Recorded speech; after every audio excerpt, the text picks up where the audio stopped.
This story is titled, Family Didn't Invite Me to Christmas Because It's No Place for Losers, my brother said. I clammily agreed and stopped funding his children and wife. Now he's going crazy. Hi everyone. Before we dive in, a quick favor. If you enjoy content like this, please hit the subscribe button. It's free, supports the channel, and make sure you never miss out on amazing videos. Alright, let's get started. Hey Reddit. This happened on Christmas last year, and honestly, not so long ago this story had a closure. I, 33 male, had the whole thing planned out. Gifts wrapped, playlist ready, all that festive crap. I was actually excited for once because I thought, hey, maybe this year won't be a disaster. I pulled up to my brother's house around noon. Now I see why Christmas was hosted at his house. My car packed with gifts I spent weeks picking out. I got stuff for Mom, Dad, Brad, my brother, his wife Emma, and their kids. I even went overboard with extra presents for the kids because, they're just kids. They shouldn't have to deal with adult drama. Turns out I wasted my time. I knocked on the door, juggling 2 big-ass gift bags, and waited. Emma opened it, but instead of the usual warm, "Hey, come in," she gave me this weird, uncomfortable look. Before I could even say, "Merry Christmas," Brad pushed past her, leaning on the doorframe with this smug grin. "You're not welcome here, Luke," he said. I blinked, thinking I misheard him. "What?" "You heard me," he said, folding his arms. "This isn't a place for selfish people who only think about themselves. You're such a loser." Now I'm standing there, freezing my ass off, with gift bags cutting into my hands. And this is what I get? I looked at my mom for backup, but she just avoided eye contact. Dad was in the background, pretending to mess with something on the kitchen counter like he didn't know what was going on. I should have seen that as a red flag, but I was too stunned. "What the hell are you talking about?" I finally asked Brad. "You're too busy with your new apartment and living your little life to care about the rest of us," he said. "You're not pulling your weight anymore, and we're all sick of it." I was speechless. Not pulling my weight? Are you kidding me? I've been bailing Brad out of his messes for years. I paid for his rent when he almost got evicted. I covered his kids' school fees. Hell, I even helped with their damn car payments once. But now I'm selfish because I bought myself a place to live? Make it make sense. And the worst part? My parents just stood there. Mom looked like she wanted to say something but didn't. And Dad wouldn't even look at me. Brad, meanwhile, was eating this up, standing there with that smug look like he was the king of the damn house. Something inside me snapped. I wasn't going to beg to be let into Brad's house. Screw that. I dropped the bags right there on the porch, looked Brad dead in the eye, and said, "You know what? Fine. Enjoy your Christmas. Don't expect to hear from me again." Then I turned around, got in my car, and drove off. No yelling, no arguing, just done. But as I drove home, the anger started bubbling up. Not just at Brad. He's always been an entitled jerk. But at my parents, too. They stood there and let him treat me like garbage. They didn't defend me. Hell, they didn't even question him. It was like they'd already decided I was the bad guy. When I got home, I sat in the car for a while, just staring at the dashboard. The bags of gifts were still in the back seat, and seeing them made me even angrier. I spent weeks picking out thoughtful, personal gifts for each of them. And for what? To be told I'm not welcome because I dared to prioritize myself for once? The more I thought about it, the more I realized this wasn't new. Brad had always been the golden boy. He could screw up, fail, or flat out mooch, and my parents would bend over backward to excuse him. Meanwhile, I was expected to be the responsible one, the successful one, and I didn't mind helping at first. I love my nieces and nephews, and I wanted to make sure they had what they needed. But somewhere along the way, it stopped being about helping, and started being about expectations. Like, because I helped once, I was now obligated to do it forever. And buying an apartment?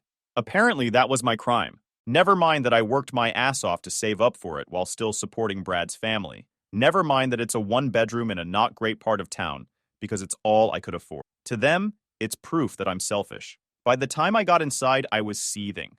I grabbed a drink, sat on the couch, and thought about how to handle this. A part of me wanted to text my mom and demand an explanation. Another part wanted to drive back and shove the gifts down Brad's throat. But mostly, I just felt done. Like I'd reached my limit with all of them. I spent Christmas alone that year.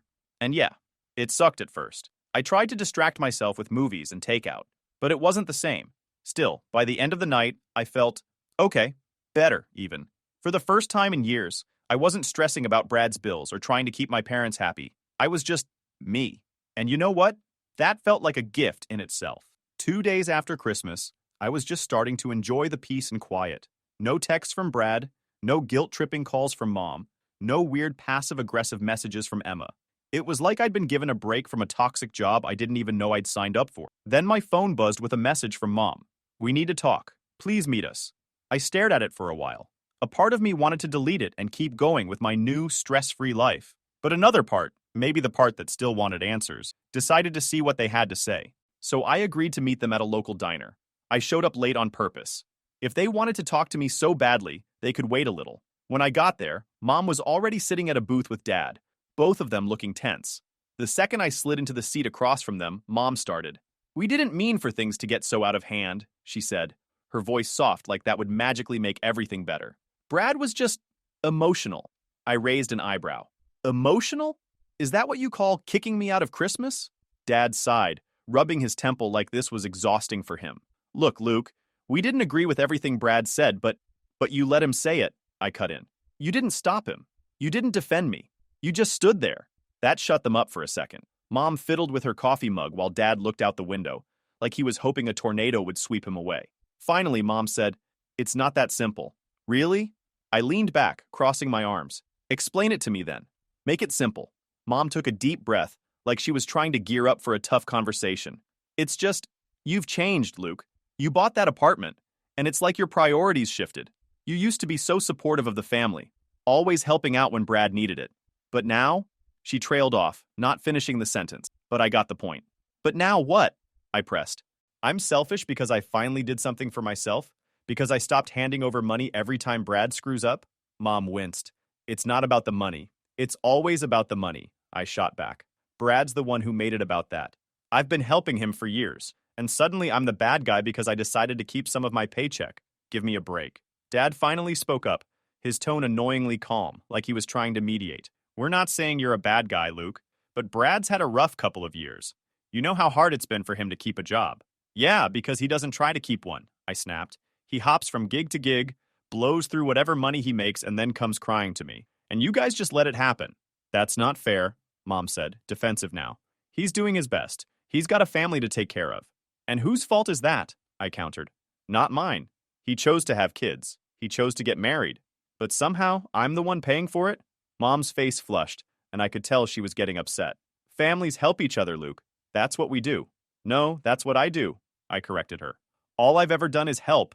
I've bailed him out of more problems than I can count, and you've stood by and let him use me. Now you're mad because I finally said no?" "We're not mad," Dad said, but I could hear the edge in his voice. "We're disappointed. You've always been the responsible one, Luke. We thought you'd understand that Brad needs support right now." I couldn't believe what I was hearing. "Support? He needs a reality check. You think I don't notice how you guys treat him like he's a saint while I'm just the wallet? You didn't even question him when he kicked me out of Christmas. You just went along with it." Mom started to say something, but I wasn't done. "And what about my apartment? Why is that such a big deal? I bought a place to live. Big whoop. It's not like I bought a mansion or something. But suddenly, I'm selfish because I spent my money on myself?" Mom sighed heavily, looking more annoyed than apologetic. "It's not about the apartment itself. It's about what it represents. You've always been there for us, for Brad. But now it feels like you're pulling away." I shook my head, laughing bitterly. "You know what? Maybe I am pulling away. Maybe I'm sick of being treated like I owe everyone something. I worked hard for that apartment. I earned it. And I'm not going to apologize for wanting something for myself." Dad tried to play peacemaker again. "We're not asking you to apologize, Luke. We just want you to understand that Brad's family is struggling, and they need your help." "No, they need your help," I shot back. "I've done more than enough for them. If you're so worried about Brad, you help him. I'm out." Mom's expression hardened, like she was finally tired of arguing. "Fine," she said quietly. "If that's how you feel." "It is," I said, standing up. "And I'm done feeling guilty about it. Enjoy your golden child." I tossed a few bucks on the table to cover my coffee and walked out without looking back. I didn't care if they called after me. I didn't care if they sat there stewing. I was done. After that talk with my parents, I was completely done. Like, there wasn't even a shred of doubt left in me. It's one thing to feel unappreciated. It's another to have your entire family gaslight you into thinking you're the problem. The way they kept twisting everything to make Brad look like the victim, it was maddening. I didn't even need to think about it anymore. I decided then and there that I wasn't just stepping back. I was cutting ties completely. That night, I sat down with my phone and wrote out a text. It wasn't long or emotional, just straight to the point. "I'm done. Don't ask me for anything ever again." Then I hit send to the group chat with my parents, Brad, and Emma, and immediately blocked all of them. I won't lie, it felt weird at first. Cutting off your family isn't exactly something you prepare for. There's this lingering voice in the back of your head that keeps asking, am I overreacting? Should I try harder to fix things? But every time I started second-guessing myself, I'd remember Christmas. I'd think about Brad, standing there with that smug look, my parents just silently agreeing with him, and all the crap they said during that diner talk. That shut the doubts up real quick. The first couple of days were quiet, which I was grateful for. No calls, no texts, no drama. For the first time in forever, I didn't have to worry about anyone dumping their problems on me. It was like I was finally getting my own life back. But of course, it didn't last. About a week later, I started hearing from mutual friends. Apparently, my parents were telling people I'd abandoned the family. They made it sound like I'd turned my back on them for no reason, like I was some heartless jerk who'd decided I was too good for them. Brad, of course, was leading the charge, playing the victim like he was auditioning for an Oscar. Can you believe Luke just walked away from his family, they'd say, after everything we've been through together? It's like he doesn't even care about us. Hearing that pissed me off, but it didn't surprise me. Brad's always been great at spinning stories to make himself look like the hero, or, in this case, the poor, misunderstood brother. What did surprise me was how quickly some people bought into it. A couple of friends reached out, basically asking what the hell was going on. Hey man, one of them, Jared, texted me. Your parents said you're not talking to them anymore? Something about you being upset over Christmas? What's up with that? I thought about ignoring it, but I figured I might as well set the record straight for the people who actually cared enough to ask. I called Jared back and explained the whole thing. Not just Christmas, but the years of being used, the constant guilt trips, the way my family always put Brad on a pedestal while treating me like an ATM. Dude, Jared said when I finished, that's messed up. I had no idea it was like that. Yeah, well, I said, trying to play it off. I guess I just finally hit my limit. Can't blame you, he said. If I were in your shoes, I'd probably do the same thing. That conversation made me feel a little better.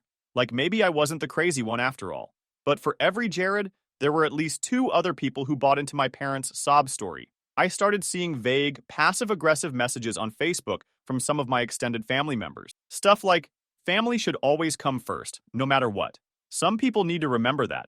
It was so obvious who they were talking about that it almost made me laugh. I thought about responding, maybe calling them out for not knowing the full story, but then I realized I didn't owe them anything. Let them believe whatever they wanted. At the end of the day, I wasn't going to waste my energy defending myself to people who never cared enough to ask for my side. Still, the whole thing got me thinking about how easy it had been for my family to turn on me. It wasn't like I'd been a bad son or a bad brother. If anything, I'd gone above and beyond for them. And yet, the second I decided to treat myself with the bare minimum, I was suddenly the villain. It's crazy how quickly people show their true colors when you stop giving them what they want. I'd be lying if I said I didn't miss the idea of family. There were moments when I'd see something funny or hear some news and instinctively think, oh, I should tell mom about this, only to remember that I wasn't talking to her anymore. It's not like I was some cold-hearted robot who didn't care, but I knew going back would just drag me into the same old cycle, and I wasn't willing to do that. What made it even harder was that I genuinely liked Emma and the kids. Emma had always been nice to me, and the kids were innocent in all of this. But at the same time, I couldn't keep pretending everything was fine just because of them. If Brad and my parents weren't willing to treat me with basic respect, there wasn't much point in sticking around. After a while, the noise started dying down. The Facebook messages stopped. The mutual friends stopped bringing it up, and I stopped hearing about what my family was saying behind my back. It was like they'd finally accepted that I wasn't coming back, which was a relief. A couple of weeks went by, and honestly, I thought I'd heard the last of my family drama. Cutting ties with them brought me the peace I desperately needed. I wasn't waking up to guilt-tripping texts from mom, I wasn't dealing with Brad's endless demands, and I wasn't carrying the weight of everyone else's problems. For the first time in forever, I felt free. Then, one random Tuesday afternoon, I got a call from a number I didn't recognize. Normally, I'd just let it go to voicemail, but something told me to pick up. Hello? I said. Is this Luke? A serious voice on the other end asked. Yeah. Who's this? This is Brian, he said. I'm a lawyer representing Emma. Do you have a moment to discuss some legal matters involving your family? At first, I thought it was some kind of scam. Why would Emma need a lawyer, and what the hell did it have to do with me? Yeah, sure, I said cautiously. What's going on? There was a brief pause before he dropped it. Emma has reason to believe that Brad has been engaging in illegal activities, and your financial transactions with him might be relevant to an ongoing investigation. I froze. Wait, what? What investigation? I haven't talked to Brad in weeks. I understand, Brian said, his tone calm and professional. But Emma recently discovered some alarming information. It appears that Brad has been using money from family members, including you, to fund illegal purchases and activities. We're still piecing everything together, but I thought you should know. My stomach dropped. Illegal activities? Like what? Brian hesitated for a moment before answering. We believe Brad has been purchasing stolen goods and reselling them. Electronics, car parts, that sort of thing. There's also evidence that he may have used the funds for some questionable online transaction. I couldn't believe what I was hearing. I mean, Brad was always a mess financially, but this was a whole new level. Are you telling me I'm connected to this? I asked, feeling my chest tighten. Well, we've found records of several large transfers from your account to Brad's over the years, Brian explained. If investigators come across this, they may have questions about whether you were aware of how that money was being used. I wasn't, I said, probably louder than I meant to. I thought I was helping him with bills, rent, stuff for the kids. I had no idea he was doing anything illegal. Brian seemed unfazed by my outburst. That's why I'm reaching out. Emma wanted to make sure you were informed, in case this becomes a larger legal issue. She's already provided us with evidence, including Brad's financial records, text messages, and some receipts. It's clear she had no knowledge of this either. Does she think I'm involved? I asked, my voice tight. No, Brian said quickly. Emma doesn't believe you had anything to do with this. She knows you were trying to help, but she thought you deserved to know what's going on, especially since your name might come up during the investigation. For a moment, I couldn't even process it. I just sat there, staring at my computer screen while my mind raced. Stolen goods, online scams, and Brad had been using my money to fund it? I finally managed to ask, what happens now? Am I in trouble? Brian's tone was reassuring. At this point, you're not under investigation. But if you're contacted by law enforcement, I recommend being transparent about your interactions with Brad. We're working with Emma to protect her and the children, and we're confident that your role was purely supportive. You weren't complicit in any of this. Great, I muttered sarcastically. So I've been played, and I might get dragged into his mess. Awesome. Brian didn't say much to that, just told me he'd keep me updated if anything new came up. After we hung up, I sat there in silence for a while, trying to wrap my head around everything. I thought back to all the times Brad had come to me for help, the emergencies he needed money for, the rent he couldn't pay, the daycare fees, the utility bills. Was any of it even real? Or had he just been stringing me along the whole time? And Emma. God, I felt bad for her. She'd always been so quiet, so willing to go along with whatever Brad wanted. I couldn't imagine what it must have been like for her to find out her husband was doing this crap behind her back. And the kids? They didn't deserve any of this. The more I thought about it, the angrier I got. Not just at Brad, but at myself too. I'd let him take advantage of me for years, because I didn't want to rock the boat. I kept telling myself I was helping the family, that it was the right thing to do, but all I'd done was enable him. That night, I couldn't sleep. I kept imagining worst-case scenarios. What if the cops showed up at my door? What if Brad somehow dragged me into this, even though I had nothing to do with it? The next morning, I woke up with a splitting headache and a sense of resolve. I wasn't going to let Brad screw me over any more than he already had. I called Brian back and asked him to send me copies of whatever evidence Emma had. If I was going to be tied to this mess, I wanted to know exactly what I was dealing with. When the documents arrived, I was furious all over again. There it was, in black and white. Bank statements, screenshots of shady transactions, even receipts for stolen items. And then there were my transfers, right there alongside them, making it look like I'd been funding his little side hustle. I called Brian again. I want to make this clear, I said, trying to keep my voice steady. I had no idea he was doing this. I thought I was helping him with bills and groceries. If anyone comes asking, that's the truth. Brian assured me he understood, but it didn't do much to calm my nerves. I spent the rest of the day pacing around my apartment, alternating between anger and panic. I couldn't believe it had come to this. Brad had always been a screw-up, but this was next level. And the worst part, he probably didn't even feel bad about it. I decided right then that if anyone came knocking, I wouldn't protect him. Not anymore. He made his bed, and now he could lie in it. It didn't take long for Brad to make his next move, because of course, he couldn't just let things go. One morning, a few days after I'd spoken to Emma's lawyer, I was in the middle of my work-from-home routine when someone started banging on my front door. Not knocking, banging. I already had a pretty good guess who it was. Sure enough, when I opened the door, there was Brad, looking like absolute hell. He pushed past me into the apartment before I could even say anything. "Brad, What the hell are you doing? I asked, slamming the door shut behind him. We need to talk, he said, pacing like a caged animal. No, we don't, I said. Whatever mess you're in, I'm not part of it anymore. He stopped pacing and turned to me, his face a mix of anger and desperation. Emma's leaving me, he said, like it was somehow my fault. Yeah, I know, I said, crossing my arms. And good for her. That hit a nerve. His face went red, and he clenched his fists like he was ready to start throwing punches. What the hell is your problem, Luke? She's my wife. She's supposed to stand by me. I let out a bitter laugh. Stand by you while you're buying stolen crap and dragging her and the kids into your mess? Yeah, no, I think she's making the right call. Brad's jaw tightened. She's been talking to you, hasn't she? Filling your head with lies? I rolled my eyes. Brad, she didn't have to tell me anything. Your own actions are screwing you over. You can't blame me or Emma for that. He started pacing again, running his hands through his hair. You don't get it, man. She's talking about lawyers and custody and all this legal crap. And now I've got cops sniffing around because of some stupid mix-up with a few transactions. Mix-up? I interrupted. You mean the illegal crap you've been doing for who knows how long? That's not a mix-up, Brad. That's you being a selfish idiot. Now it's clear who the loser is. He glared at me, but I could see the fear behind his anger. You don't know what it's like, Luke. Trying to keep a family together. Trying to make ends meet. Don't even start, I cut him off. I've been helping you make ends meet for years. I've done everything I could to make sure your family was taken care of. And this is what you did with it? So don't stand there and act like I'm the one who doesn't get it. For a moment, Brad looked like he was going to argue, but then he slumped into one of my kitchen chairs, his head in his hands. I didn't mean for it to get this bad, he muttered. I thought I could fix everything. Fix everything? I said, incredulous. You've made it worse for everyone. Emma's leaving, the cops are involved, and you've probably burned every bridge you had. And for what? A quick buck? He didn't answer.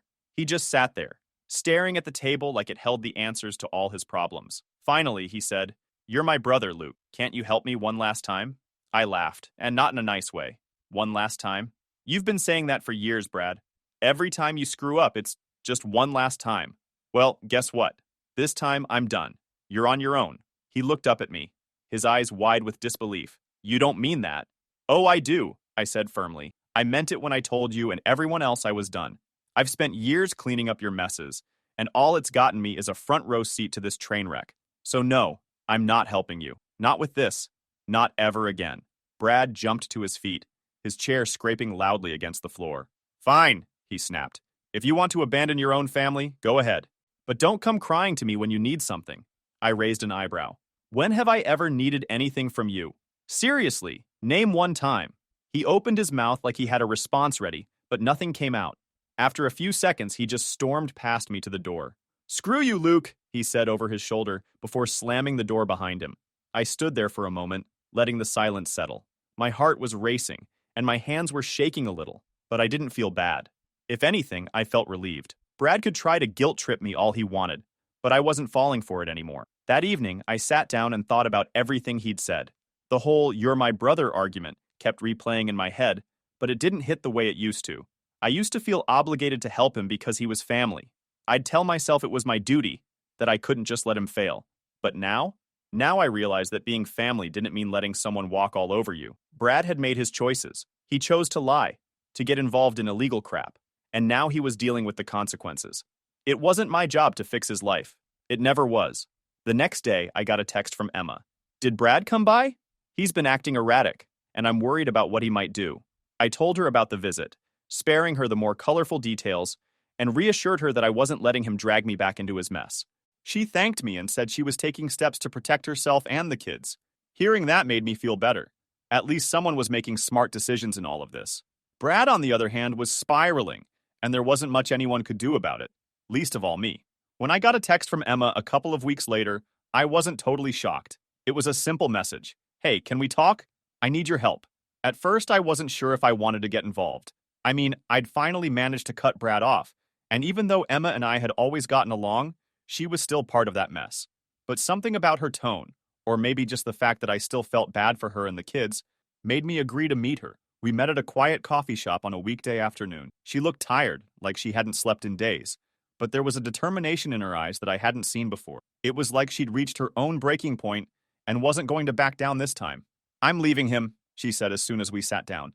No preamble, no small talk, just straight to the point. Good, I said, nodding. It's about time. She gave a weak smile, like she appreciated the support, but wasn't quite ready to celebrate yet. I've been thinking about it for a while, but after everything that's come out, I can't stay anymore. Not for him, not for the kids. It's just too much. I didn't blame her. Staying with him would have been insane. So what's the plan? I asked. She hesitated, fidgeting with her coffee cup. I've found a new place, she said finally. It's small, but it's in a good neighborhood with decent schools. The kids deserve a fresh start, away from all of this. But I could already see where this was going. But you need help to make it happen, I said. She nodded, looking embarrassed. I hate to ask, Luke, especially after everything you've been through, but I'm stretched so thin right now. Between lawyers, moving expenses, and making sure the kids are okay, I don't have a lot of options. I leaned back in my chair, letting out a long breath. Part of me wanted to say no. I mean, wasn't this exactly what I'd been trying to avoid? Being dragged back into their drama? But then I thought about her kids. They didn't ask for any of this.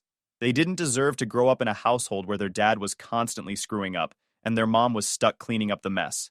All right, I said finally. I'll help. But just this once, and only for you and the kids. Brad's on his own. Emma's eyes filled with tears, and she reached across the table to squeeze my hand. Thank you, Luke. You don't know what this means to me. We spent the next hour going over the details. She needed money for a deposit on the new place and some basic necessities to get started. I transferred her the money that night, and for the first time in a long time, it didn't feel like I was being used. This wasn't Brad guilting me into fixing his problems, or my parents trying to make me feel like I owed them something. This was about helping someone who genuinely needed it, and who was doing the right thing for her kids. A few days later, Emma sent me a text. We're leaving today. Thank you for everything. We talked for a little while, mostly about her plans and how the kids were adjusting. She mentioned that she was looking for a better job and was working with her lawyer to finalize the separation. It sounded like she had a long road ahead, but at least she was on the right track. I still felt a little weird about helping her after cutting off the rest of the family, but I didn't regret it. Emma wasn't the problem, and neither were the kids. They were just collateral damage in Brad's never-ending cycle of chaos. It didn't happen overnight, but eventually Brad's actions caught up with him. I found out through Emma. She'd been keeping me updated here and there, mostly because of the kids. Apparently, the investigation into Brad's stolen goods operation had gained serious traction. By the time the police had everything pieced together, they were charging him with multiple counts of possession and distribution of stolen property.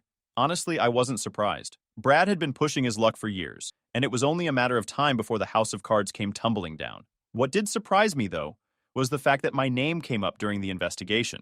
Not because I was involved, but because of all the money I'd given him over the years. I got a call from a detective one afternoon, asking if I'd be willing to come down to the station for a statement.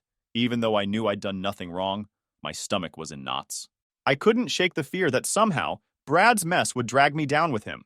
When I got to the station, I sat across from the detective in a tiny bare office. He asked me about the money I'd sent Brad, why I'd sent it, what it was for, if I'd known anything about what he was doing. I laid it all out for him. I thought I was helping him pay bills, take care of his kids, keep his family afloat. I had no idea he was using that money for illegal crap. If I'd known, I would have cut him off years ago. The detective nodded, taking notes. He didn't seem skeptical, which was a relief. Then he slid a stack of papers across the table. Bank statements, transfers, receipts, all the evidence they'd gathered. From what we can see, your story checks out, he said. The funds you sent match the timeline of when Brad was claiming financial hardship. We also have records of him falsifying documents to make it look like he needed money for things like rent or daycare. It wasn't just that Brad had used me. It was that he'd gone out of his way to manipulate me. So I'm in the clear? I asked, still nervous. You're not under investigation, the detective confirmed. It's clear you were another victim of his schemes. We may need you to testify if this goes to trial, but you're not liable for anything. Hearing that was like a weight lifting off my shoulders. I wasn't going to be dragged down by Brad's mess after all. A couple of weeks later, the news broke that Brad had been arrested. Emma texted me when it happened. They finally got him. He's being held without bail. It was almost surreal. For years, Brad had been skating by, avoiding consequences, using everyone around him to clean up his messes. But now he was sitting in a jail cell, and there was no one left to bail him out. Well, almost no one. About a week after Brad's arrest, I got a call from an unfamiliar number. I didn't answer, but they left a voicemail. It was my mom. Luke, she said, her voice shaky, please call us back. It's about Brad. He's in serious trouble, and we need your help. I rolled my eyes and deleted the voicemail. I should have known they'd come crawling back the moment things got tough. The next day, there was another voicemail, this time from my dad. Son, I know you're upset with us, but Brad is still your brother. He made mistakes, sure, but he needs us now more than ever. Please call us back. I ignored that one too. Then came the texts. Mom was practically begging me to step in, saying things like, "You know Brad's not a bad person at heart. He just got mixed up with the wrong people. We can fix this if we work together." Dad's messages were more guilt-trippy. Do you really want your brother to rot in jail? Family doesn't turn their back on each other. At first, I was furious. How could they still defend him after everything he'd done? After he'd lied, stolen, and dragged my name through the mud? But the more I thought about it, the more I realized it was just who they were. They'd always coddled Brad, always made excuses for him, always put his needs above everyone else's. This was just another chapter in the same sad story. So I sent one final text to the group chat they'd started bombarding me with. I'm not helping Brad. He made his choices, and now he's facing the consequences. Don't contact me about this again. I didn't get a response. A few months later, Brad's case went to trial. I didn't follow it too closely, but Emma kept me updated. Apparently, he tried to plead ignorance, claiming he didn't know the goods were stolen. But the prosecution had mountains of evidence against him. Bank records, text messages, even a couple of recorded phone calls. He didn't stand a chance. He was sentenced to several years in prison with no possibility of parole for at least half that time. Emma told me he cried in court when the verdict was read, but I didn't feel sorry for him. He'd had every opportunity to turn his life around, and he'd wasted all of them. As for me, life moved on. Emma and the kids were doing well in their new house. She found a steady job and was finally starting to feel secure again. Every now and then, she'd send me a text or a picture of the kids just to let me know they were okay. My parents tried reaching out a few more times, but I ignored them. I'd made my decision, and I wasn't going to let them guilt me into reopening that door. They'd chosen their favorite, and now they were stuck with him. It's been over a year now since I last spoke to any of them, and honestly, I don't miss it. My life is quieter, calmer, and so much better without the constant drama. Cutting them off was the hardest thing I've ever done, but it was also the best decision I ever made. Brad's still in prison, my parents are probably still stewing about how ungrateful I am, and I'm over here living my life. And you know what? I'm perfectly fine with that.